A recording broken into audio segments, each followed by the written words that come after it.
c'est Tolly le Belge. Alors aujourd'hui on va traiter d'un sujet bien agréable, la préparation des vacances. Là ma moto est prête, elle est propre, bien entretenue, les pneus sont en pleine forme et je suis prêt à partir. Préparer les vacances c'est vraiment gai, alors n'hésitez pas à vous y prendre bien à l'avance. Parler des vacances 5 mois avant, les préparer et encore en parler 5 mois après, ça vous permet d'être en vacances toute l'année. Donc là, je fais le tour de ma moto.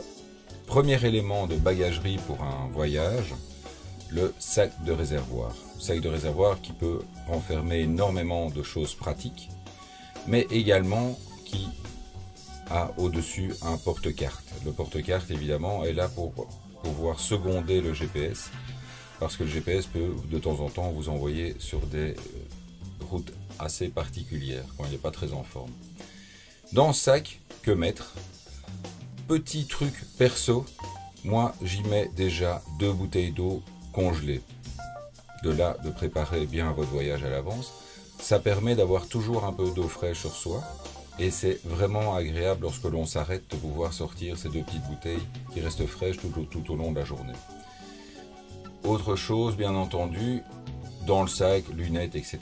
Alors on va vers l'arrière de la moto, le fameux top case, que tout le monde adore utiliser, il y en a sur de plus en plus de motos. Une chose très importante, ne chargez pas comme un âne votre top case. Parce que tout le poids que vous allez y retrouver va vraiment influencer votre conduite. Un top case trop lourd va amener un louvoiement de l'avant de la moto et une conduite très désagréable. Si vous voulez mettre du poids, mettez-les dans les valises latérales. Autre chose, ces valises doivent être équilibrées. Ça a l'air évident comme cela, mais j'ai déjà vu quelques motos qui roulent un peu en crabe.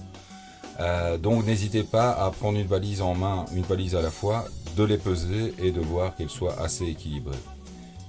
Laissez tomber également les sacs à dos. Un sac à dos, c'est quelque chose de vraiment pénible à long terme.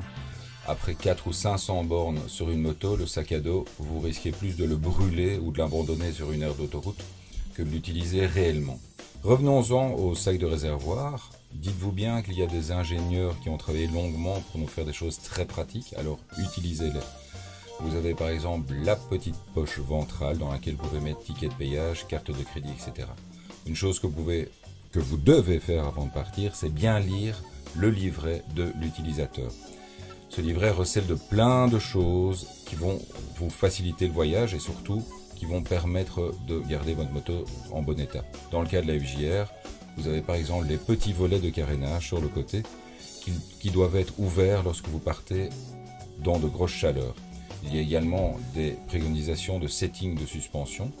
La suspension doit être bien entendu durcie pour le voyage à cause du poids du pilote et du passager et des valises bien entendu.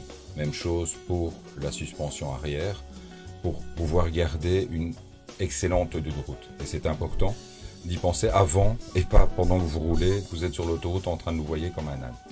Alors maintenant que vous avez fait votre petit tour, profitez de vos vacances, faites-vous plaisir. Les vacances à moto, c'est vraiment le pied.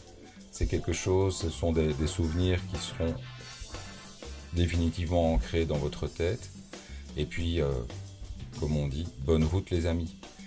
On va pouvoir se retrouver à la fin de cet été sur le site motoplanet.com. À bientôt.